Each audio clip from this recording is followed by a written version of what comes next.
Hello, Namaskar, Vanakkam. Welcome to Careers with Sudhir, where we are focusing on news, a very important development in the world of education pertaining to CBSE students. So, this is a video you should definitely see, and we've already done one video on our sister channel, Win with Sudhir, on the third language controversy. So, ever since I put out that video, many students, many parents, fellow educators, journalists got in touch with me, giving a feedback on what exactly they think about what is really happening as far as CBSE's move to introduce the third language subject in class 9. All of a sudden, what does that really mean? So the reactions it has triggered. So I realized that there is a lot of worry, there is a lot of angst, there's a lot of anger, anxiety among students and parents on what exactly this new rule about R3, the third subject, is going to mean for class 9 students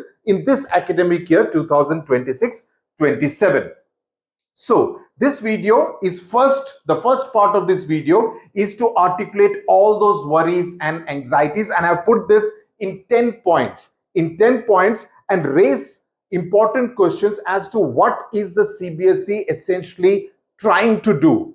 Why is it treating the students of class 9 as guinea pigs? That is the question I want to raise in this particular video. So let's look at concern number 1. On the 9th of April, CBSE issued a circular saying that the third language, which is referred to as R3, R1 is first language, R2 is second language, R3 is third language. Okay, the third language will be implemented from class 6 this academic year. That was what the circular on the 9th of April said. Okay, so everyone thought this is fine. Class 6 is probably the right age to introduce a third language. The circular said schools should ensure, and I'm quoting from the circular said the schools should ensure compliance, that is, they should obey what has been said in that circular within 7 days. So given only 1 week's time from the date of issuance, which was the 9th of April. So by the 16th of April, they had to comply with this order, with this circular's order, that they need to keep all the arrangements for the teaching of the third language subject in place at this school. The plan, and this was the plan, that this batch of class 6 in 2026-27 would then go on to class 7 next year, and each year the R3 will get added. That is, class 7 in 2027-28, class 8 in 2028-29, then class 9 in 29-30, and class 10 in 30-31. So the original plan was that R3 would get implemented for the present batch of class 6 only in 29-30 when they reach class 9. Okay, this was the plan as of April 9. Now, if the plan in April was to introduce R3 only in class 6, what has changed in May? And that is the question I want to raise in my first concern. What has changed now that you have now introduced it in class 9? The nation obviously needs an answer. You are putting so many students suddenly in a state of confusion as to what they will have to do. So this is the problem that we are facing right now. So the expectation versus reality, and there is a wide gulf out here, because the circular demanded a 7-day start. That is, within 7 days, you need to implement this. The fact is, the reality is that no textbooks, 9th of April circular issued, 16th of April they want it to be implemented. We are now in the middle of May. The reality is that till now, no textbooks have been provided by CBSE or NCERT for R3. And now the circular, which has been issued 3 days back, says the books will be available on or just around the 1st of July. Okay, that is another 1.5 months, another 5 to 6 weeks. That's when books will be available. For class 6, now there is another googly which I will come to. So the point is, how can CBSE decide things without any kind of consultations with, without any kind of consultation with the stakeholders? Because the stakeholders, the students and the parents and the teachers, need to be on board? Did the CBSE consult anyone? And what has forced them to change it from the starting point of class 6 to suddenly introducing the subject R3 in class 9? So the question I want to say this, and I want to be very blunt about this, because I think the student community, the parent community deserves an answer. They are stakeholders.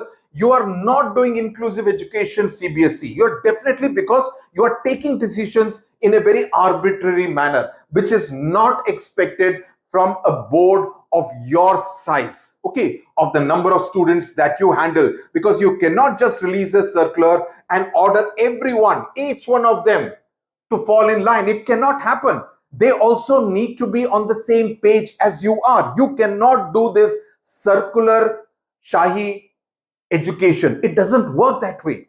In today's world, 21st century, 2026, it cannot, and it is not expected to work that way, that you say something in April, change it completely in May, and ensure that everyone will be on board and has to fall in place. It cannot happen. I'm sorry to say this cannot work like this. So while a language policy is welcome, nobody is against a language policy. Yes, there are some states who have reservations, but nobody is per se against learning a new language. I know 5 languages and I'm very proud of the fact, and I wish I could learn more languages. But the fact of the matter is that when you do these kind of things, it creates a sense of resentment among students. So while a language policy is welcome, forcing a child to learn is not joyful. It is only a burden. It is enforcement. CBSE cannot be an enforcement body. You need to take the students along so that the entire atmosphere is one of joyful learning. And there I think you are failing quite badly out here, because the child who will carry this burden of learning a new language was never asked. He was never asked for an opinion ever. Kids deserve to love what they learn. I mean, don't you think so? Kids need to be involved in the entire decision-making process in whatever way it's possible. And today, technology allows you to get this kind of feedback and opinion. You cannot do this circular-based order on and ensure and expect the students to fall in line every time. So this, according to me, is not reform. It is compulsion. You are calling it reform. You're calling it, ensuring everyone is rooted to their culture. Sorry to say, this kind of a so-called reform makes it is an atmosphere of compulsion where students feel bitter about a new language. You're creating that barrier in their mind. The second concern is that there are some parents who have written to me on email, on YouTube comments, that their child is now in class 8 and the child will get promoted to class 9 in 2027, sometime in the month of March. He has learned French so far, or sometimes German, or in some cases Spanish. Some others have studied German or Spanish. So their point is, what does their child do now? Because according to the rules, the second foreign language will not be considered at all. So now the CBSE is saying that you can learn only one non-native language, one non-Indian, non-native language, which by default will obviously become English, because English is the mode of communication. That's the language in which all your examinations are conducted. So English, strangely enough, which is considered now a non-native language, will be by default R1 or R2, and thereby your R2 and R3 have to be Indian languages. So French, German, Spanish go out of the window. Now, R2 and R3 will have to be native Indian languages. This means a student who has studied French till class 8 in a state like, let's say, Puducherry, or it could be any state in the country. I know many students in Mumbai who have written to me saying that they learn French as their language, okay, as their third language. Or a second language. In Puducherry, now has to leave it and learn an entirely new language. Okay, that's going to be the problem. CBSE has also said that if students wish to, now CBSE says, okay, we are being very considerate. You want to learn French, you want to learn German, you want to learn Spanish, you want to learn any other language, you're most welcome to do so. That will be R4. That will be R4. In addition to R1, R2, R3, You are free to learn R4. Does CBSE realize something called mental fatigue?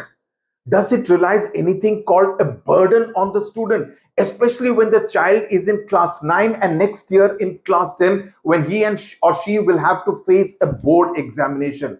Please don't do these kind of things. Don't treat this as a joke. It is serious, because we are dealing with 14 and 15-year-old children.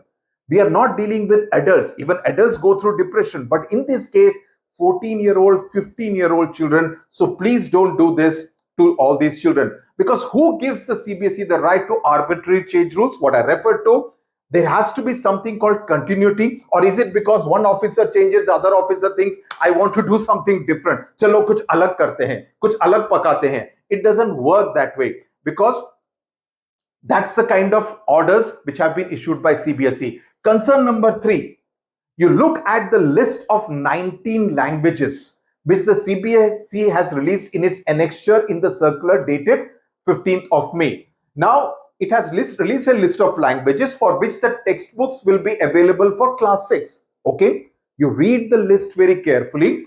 These include 19 languages: Tamil, Malayalam, Kannada, Telugu. Telugu also, they have made it very clear. Telugu for Telangana, Telugu for Andhra Pradesh, then Kashmiri, Sindhi, Gujarati, Bengali, a whole lot of languages, right? No problem. But when you read it carefully, you do not find 3 languages. At least I couldn't find these 3 languages in that list of 19. Hindi, Sanskrit, and Urdu. These 3 are missing. Now, this is very fishy. What is the CBSE trying to say? Because states like Tamil Nadu have always been against the imposition of Hindi, right? Is that the reason why Hindi has not been included? Why has Sanskrit not been included? Because Sanskrit, I mean, I learned Sanskrit in school, and we all took it because it was a high-scoring subject. You know, I scored 96 out of 100, and most of us would score in the high 90s in a subject like Sanskrit, which Hindi you can't score as much, right? So we would all take Sanskrit. Do I remember Sanskrit? No. Has Sanskrit been of any use to me in my professional career? No. But that's the way it was. The point is that Hindi, Sanskrit, and Urdu are not there in these 19 languages. So CBSE needs to explain why. Because most people, especially in the northern part of India, I mean, I grew up in Delhi, would think that, okay, English, Hindi, and Sanskrit takes care of the 3 subject rule, right?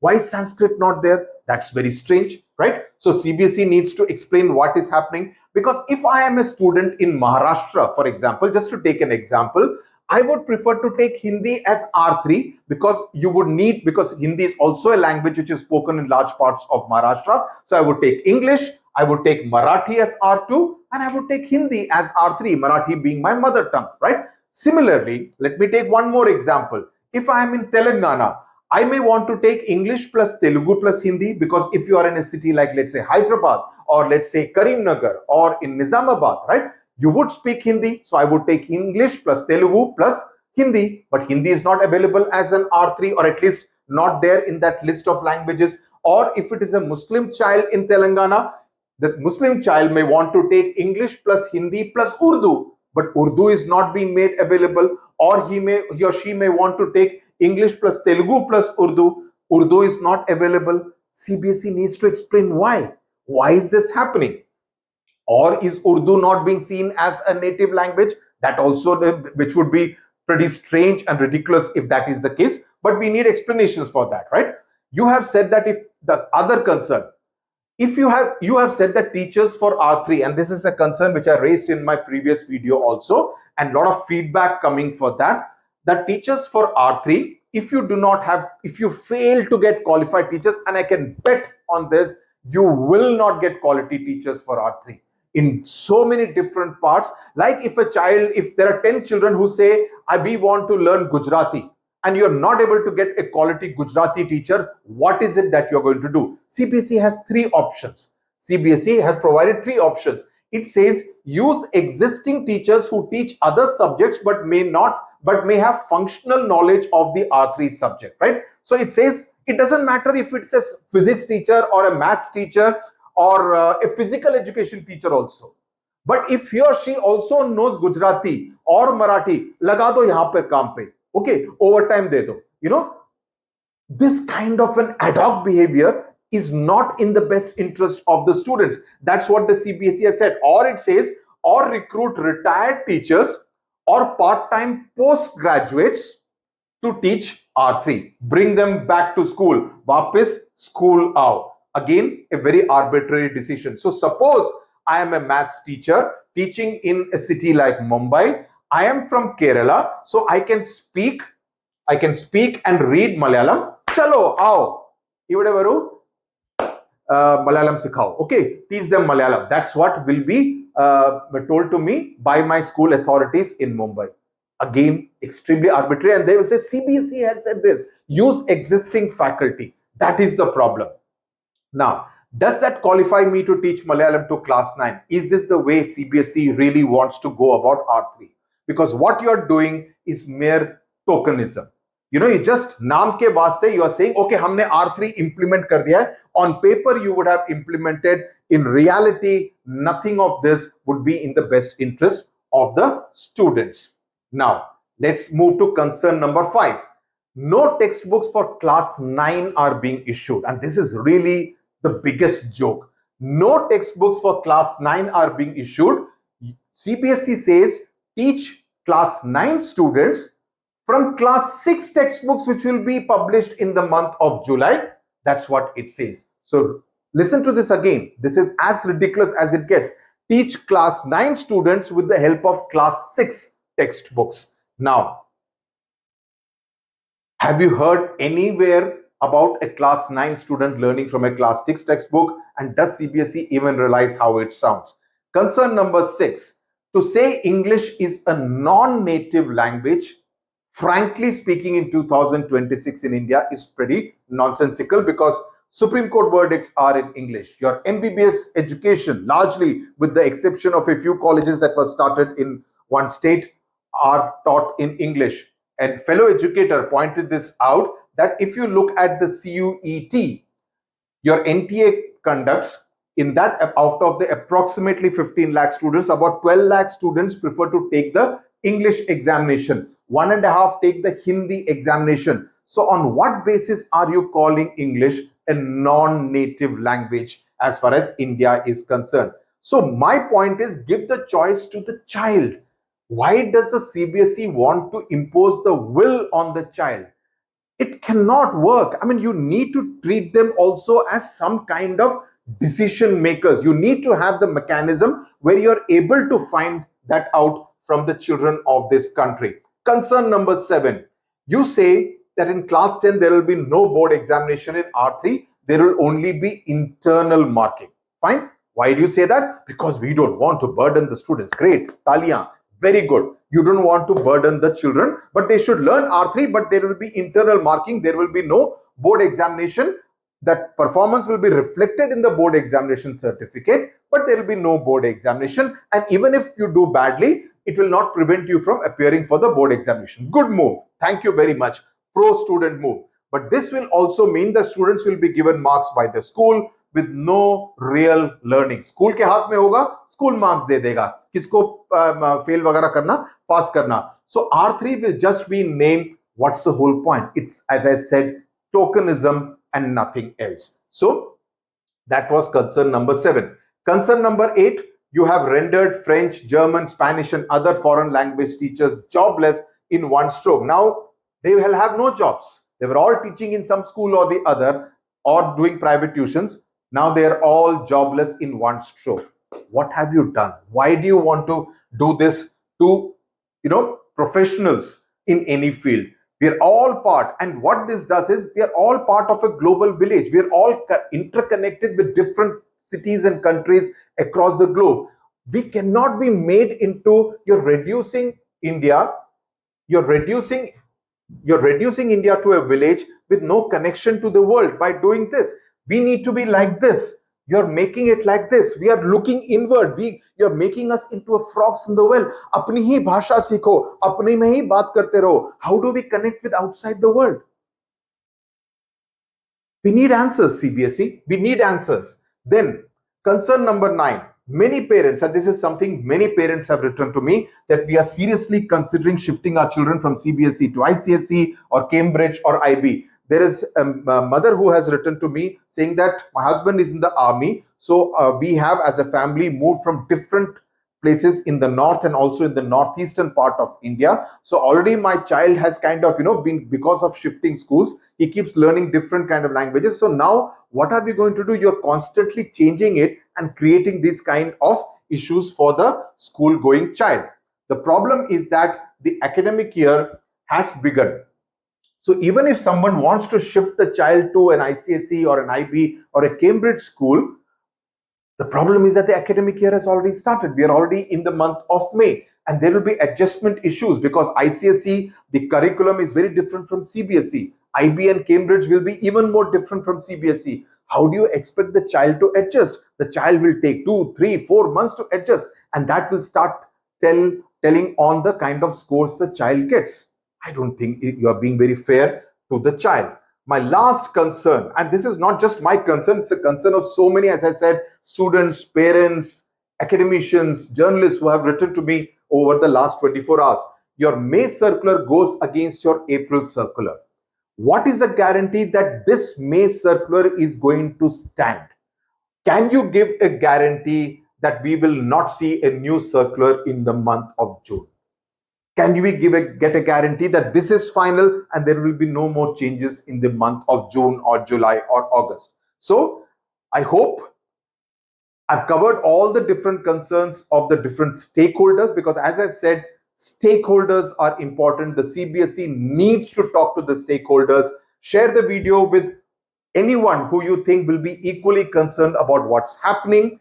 We are not politicizing the issue. In fact, to the politicians, I say this is a different issue. I'm only bothered about right now the class 9 batch, and we are talking of lakhs of students. Okay, we are talking roughly, if I remember right, more than 25 lakh students in class 9 in CBSE schools. That's not a small number. So share the video, subscribe to this channel, because this is where I talk about important news from the world of education and also counsel students on career options, right? Thank you very much. Tata, bye bye.